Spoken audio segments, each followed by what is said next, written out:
그다음 통증으로 한번 넘어가 볼게요. 발끝까지 저릿저릿 아프다. 어머. 디스크 방사통인데 이거는 어떤 건가요, 교수님? 예, 디스크 방사통은 예. 아까 말한 디스크 우리가 흔히 말하는 추간판 탈출증. 네네. 디스크는 이 대개는 뒤로 우리가 후방으로 뒤로 이렇게 물러나게 됩니다. 아. 뒤로 물러나게 되면 뒤에 뭐가 있냐면 이 신경이 있습니다. 아. 이 신경이 직접적으로 터진 디스크나 이게 신경을 눌러서 이 신경이 지배하는 분포가 아프게 되는 경우도 있고요. 두 번째, 터지게 되면 어떤 물질이 밖으로 튀어나와서 이러한 물질들이 어떤 화학적인 자극방을 일으켜요. 그래서 실제 이 저리게 되고 이 두 가지 원인으로 방사통이 생깁니다.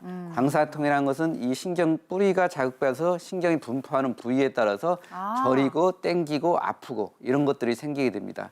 따라서 이런 것이 생기는 경우에는 추간판 탈출증이 있을 수 있겠구나 이렇게 우리가 알 수 있습니다. 네. 근데요, 교수님, 왜 디스크가 뒤로 튀어나오는 거죠? 예, 그러니까요. 아주 그게- 굉장히 좋은 질문입니다. 이 예리하네. 디스크가 아까 보시면 이렇게 동그랗게 있고 전후 좌우 다 있는데 왜 뒤로만 뒤로. 나와요? 그러게요. 이게 이제 교통사고가 흔히 나는 부위에서 나는 것과 같은 이치죠. 이 섬유유론으로 싸고 있는데 네. 섬유유론 중에서 불행히도 신경이 분포하는 후방 섬유유론이 제일 약합니다. 그러니까 이쪽으로 튀어나오고요. 우리가 어떤 자세를 했을 때 특히 후방 쪽으로 압력이 많이 올라가요. 아까 말씀드린 것 같이 안 좋은 자세가 뭐라고 그랬습니까? 허리를 숙이고 물건을 드는 거라고 하셨잖아요. 네. 그럴 때 압력이 주로 올라가는 데가 후방 쪽에 올라가요. 이렇게 숙여서 후방이 쭉 올라가니까 그렇지 않아도 약한데 압력이 올라가니까 그쪽이 찢어지고 실제 많게 되면 밖으로 튀어나와서 디스크가 눌리게 되는 거죠. 근데 이렇게 그 모형을 보니까 쭉 척추를 따라서 신경이 쭉 있으니까 같은 디스크가 잘못된 거라도 뭐 어떤 디스크가 잘못됐냐에 따라서 통증 부위가 많이 달라지겠어요, 네, 교수님? 맞습니다. 예. 이제 디스크가 어느 디스크가 터져서 어느 신경을 누르느냐에 따라서 증상이 다른데요. 어떤 분들은 허벅지가 아프다고 하고 어떤 분들은 종아리가 뭐 발바닥이 아프다고 해서 이게 그 허리가 아프지 않고 발바닥이나 종아리 각각 이렇게 아프게 되면 이게 디스크 때문에 생긴 병인지 잘 알 수가 없습니다. 그렇겠어요. 예, 예를 들어 보면 뭐 요수 3번이 눌린다고 하면 허벅지 앞쪽이 아프고요. 그렇구나. 예, 요수 4번, 5번이 눌리게 되면 정강이나 아니면 발등이 아플 수 있습니다. 발등이 아프구나. 예. 그리고 그 아래 천수가 눌리게 되면 발바닥이나 종아리 이런 데가 아플 수 있기 때문에 이런 증상만 가지고는 사실은 처음에 내가 디스크가 터졌네라고 그러니까요. 모를 수 있죠. 그렇다면 교수님, 이 다른 질환인지 이게 디스크인지는 어떻게 구분을 딱 할 수 있죠? 예, 우선 처음에 심하게 아플 때는 디스크하고 다른 질환하고 구분이 안 될 수도 있습니다. 네. 그렇지만 아까 말씀드린 요추 염좌나 이런 경우에는 한 이틀 아프고 나면 낫습니다. 그리고 한 2주 지나면 거의 다 낫습니다. 그러면 일반 요통이고요. 네. 또 이제 허리가 아프고 그러다가 사타구니 앞쪽으로 아픈 경우가 있습니다. 이렇게 서해부 쪽으로. 네. 그런 경우에는 고관절 질환이 있는 경우에도 이쪽으로 엉치가 아프고 허리 요통 비슷하게 나타날 수 있고요. 그리고 이제 디스크가 있는 경우는 이제 쪼그리고 있을 정도로 아프고 그 꼼짝 못하게 아프고 그 똑바로 누워 있을 정도 누워 있기가 힘들 정도로 아프고 다리를 들기가 힘든 정도로 아프다. 네. 그러면 또 이런 경우에는 특히 기침을 하거나 배변을 하거나 이럴 때는 허리에 압력이 힘주니까. 높아지기 때문에 더 많이 아픕니다. 이런 경우가 있으면 이건 디스크일 수도 있다. 그리고 한번 정확한 진단을 받는 것이 필요하겠습니다. 일단은 정확한 원인을 찾는 게 중요할 것 같은데 검사를 해서 디스크가 눌린 걸로 진단이 됐다면은 그 누른 부분을 잘라서 수술을 해줘야 될까요, 교수님? 예. 뭐 그렇게 수술을 하는 경우도 있습니다. 일반적으로 여러분들이 디스크 그러면 불치해병, 안 낫는 병, 안 고질병. 낫는다고. 이렇게 해가지고 디스크라는 진단 받는 것 자체를 굉장히 두려워하시는데요. 네. 실제 디스크를 가지고 수술을 하는 경우는 매우 적습니다. 실제 아까 말씀드린 대로 처음에 디스크가 있다고 하더라도 시간이 지나면 낫는 경우가 많고요. 실제 디스크가 이런 식으로 터져가지고 뒤에 눌러지는 경우에도 네. 한 6주, 4 내지 6주 정도 지나면 전체 디스크가 터진 사람의 한 80에서 90% 정도는 어느 정도 증상이 호전됩니다. 신기해. 근데 그동안 아프기 때문에 우리가 쉬고 진통제도 드시고 많이 아프면 신경 주사도 맞고 이런 경우이기 때문에 실제 디스크에 문제 있는 경우에 수술하는 경우는 10에서 20% 정도밖에 안 됩니다. 대부분은 3개월 안에 어느 정도 회전됩니다. 그래서 어떤 분들은 나는 약 먹어서 나섰다, 어떤 사람은 네. 주사 맞아서 나왔다 네. 그러는데 네. 실제는 저 사진 보시는 것 같이 네네. 실제 디스크가 크게 터져서 문제가 심한데도 뒤에 뭐가 있네요 지금. 아무것도 안 했어도 3개월 만에 완전히 없어지는 어머, 경우도 신기하다. 있습니다. 그래서 우리 몸에 자연 치유 능력이 있기 때문에 빨리 수술할 필요는 없습니다. 일단은 기다리고 통증을 조절하는 거. 그러면 해결되는 경우가 대부분입니다. 아, 저렇게 자연 치유되는 사진 보니까 진짜 신기한데 저렇게 스스로 이렇게 나으면 제일 좋겠지만 기다려도 안 낫고 혹은 통증이 너무 심하고 그런 경우에는 이제 수술을 하게 되는 걸까요? 예, 맞습니다. 저렇게 자연 치유가 되면 굉장히 축복받고 좋은 일이지만 일부 분들은 저렇게 튀어나와서 뒤가 누르는데도 불구하고 시간이 지나가도 저게 안 없어지고 네. 계속 존재하고 신경에 계속 자극을 주는 경우가 있습니다. 그런 경우는 신경이 오래되면 손상을 받기 때문에 그런 경우에는 수술을 해야 되고요. 특히 대소변에 장애가 있다든지 아니면 발을 움직이는 장애가 있어 발을 절고 다녀야 될 정도 그런 경우에는 신경 손상을 예방하기 위해서 수술을 할 수가 있습니다. 한 10% 정도 됩니다. 10% 정도. 그럼 교수님 만일에 수술을 안 한다면 저런 통증을 어떤 방법으로 잡을 수 있을까요? 네, 이 교수님. 통증을 조절하기 위해서 뭐 이제 진통 소염제 같은 거 네. 먹을 수 있고요. 또 이제 이게 그 허리가 디스크가 튀어나오면서 신경을 누르면 신경에서 염증이 생깁니다. 그래서 그 염증을 줄이기 위해서 이제 스테로이드 주사를 직접 그 부위에다가 주사 놓기도 하거든요. 그런 것도 효과가 있습니다. 근데 이제 그런 거 생기기 전에 물론 좋은 자세나 이제 근력 운동을 꾸준하게 해야 되겠죠. 이제 근력 운동이 나와서 제가 여쭤보는데 김현영 씨 같은 경우에는 그 허리에 좋은 근력 운동 어떤 게 떠오르세요? 아유, 제가 또 김운동이라고 운동 좀 해요. 당연히 윗몸이 이렇게 튀죠, 이렇게. 네, 윗몸이 네, 네. 이렇게. 그렇게 말씀하실 줄 알았습니다. 네? 왜냐하면 이제 그 디스크가 있는 분들한테 네. 윗몸 일으키기가 굉장히 안 좋은 운동이 될 수 있거든요.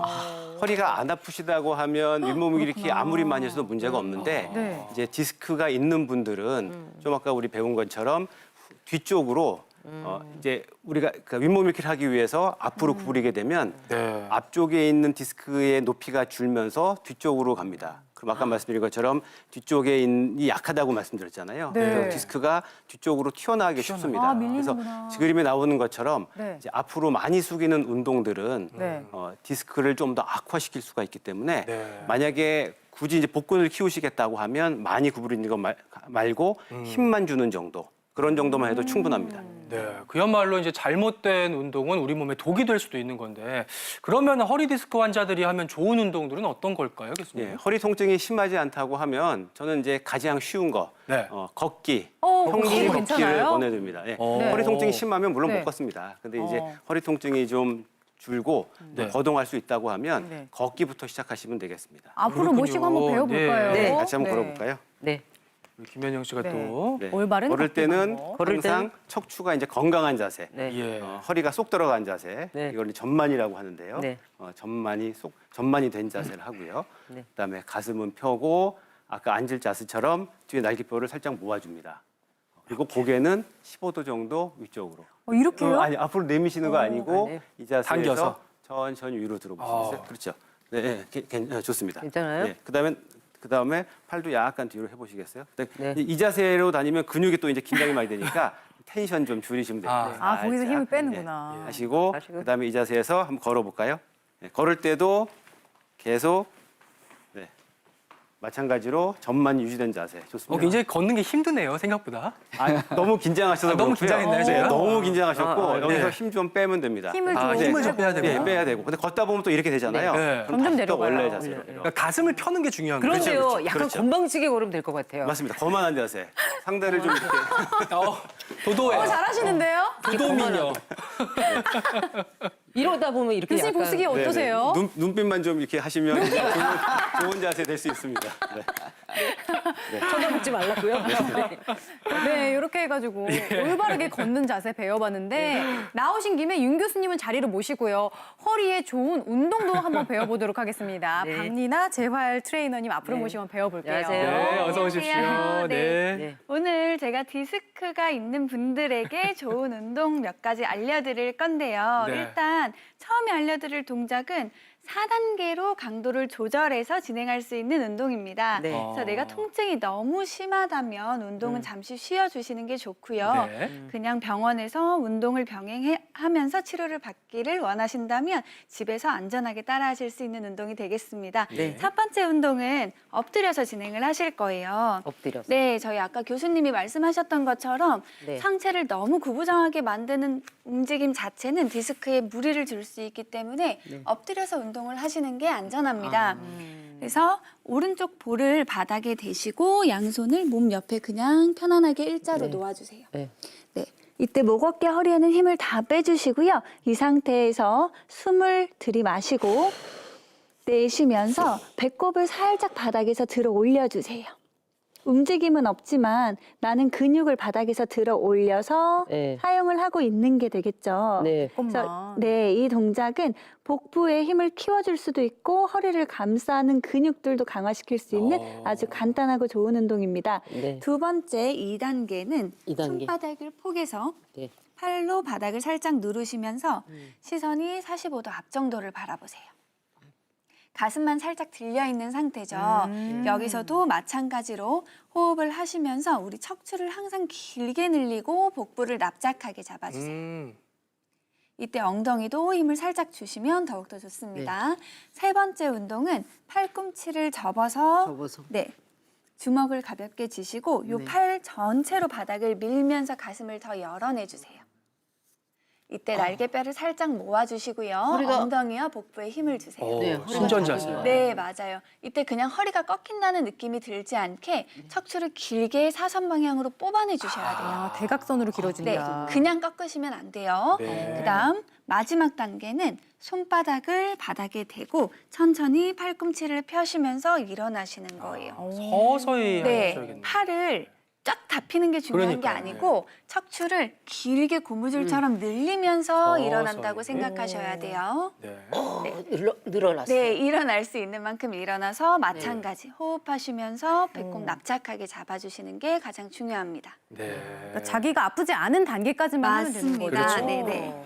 그 다음 동작은 그대로 천천히 일어나서 바로 내발기기 자세를 만들 거예요. 네. 네, 이때 허리에 압력이 가지 않게 가장 중요한 것 중에 하나는 어깨 아래에 손목이 오셔야 되고요. 골반 아래 무릎이 와야 돼요. 아, 수직으로? 여기서 네, 무릎이 멀어지거나 팔이 멀어지면 이것도 허리나 복부 힘이 아니라 다른 데 힘이 들어갈 수 있기 그렇겠네요. 때문에 주의해 주세요. 네. 자, 이 상태에서 발등을 살짝 꺾어서 발가락을 바닥에 대주시고요.